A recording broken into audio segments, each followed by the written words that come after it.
pasyente. Ngayon pa lang siguro magkakaroon. And when we say, the Lord is the most important thing in my life, the most important person in my life, it means that everything I have, everything I cherish, exists because of Him. My life exists because of Him.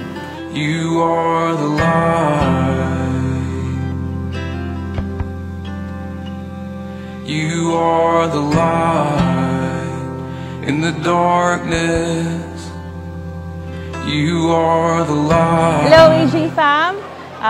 Ako po si Gian from One Liner Ministry, and it's officially day 2 of Agusan del Sur Mission. And ngayon po, nandito po kami ngayon sa first site ng here in Agusan, which is Barangay Cabantao. And we are attending to the needs of the residents here for their medical needs, dental, optical. We're sharing the love of Christ. Yun po yung pinaka-importante.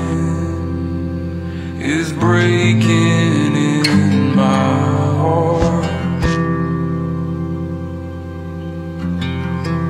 And of course, inaabot din po namin ang mga Ruth boxes from your donations. And we're also giving out free medicine po sa kanila. And then of course, we're reaching out to all ages, kaya meron din po kaming Sunday school. You are the light. You are the light in the darkness. Tanan nila lahat nilalaki ng salamin at mga grocery. Thank you. Salamat WG Foundation.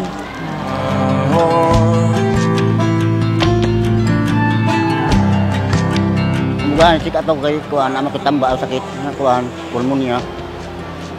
Tala mo tambal.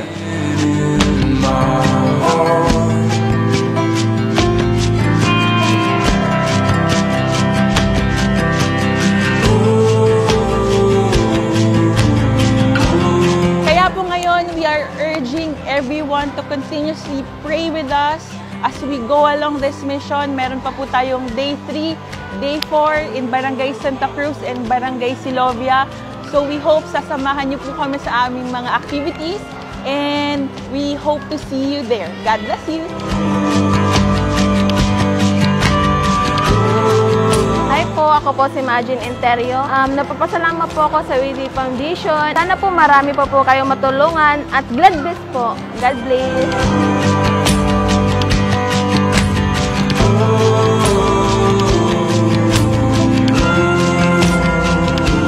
Magandang araw po sa inyong lahat. Ako po si Arlene Bilibaw, taga Porokdos, Rosario, Agusan del Sur.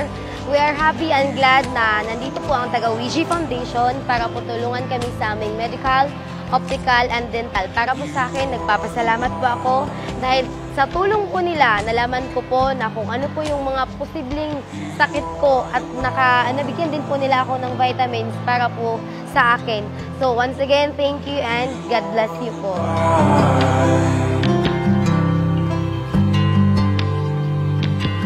Like the morning is waking. How to be like Jesus, how to love like Jesus, how to reach out like Jesus, how to share the word like Jesus. How do I act? How do I react? How do I respond like Jesus? Kung paano natin tinitignan si Lord, kung paano natin siya nakikita, and kung paano siya nagmamatter sa buhay natin. We do not do the ministry with our own strength, and everything could be done because of the Lord Jesus Christ.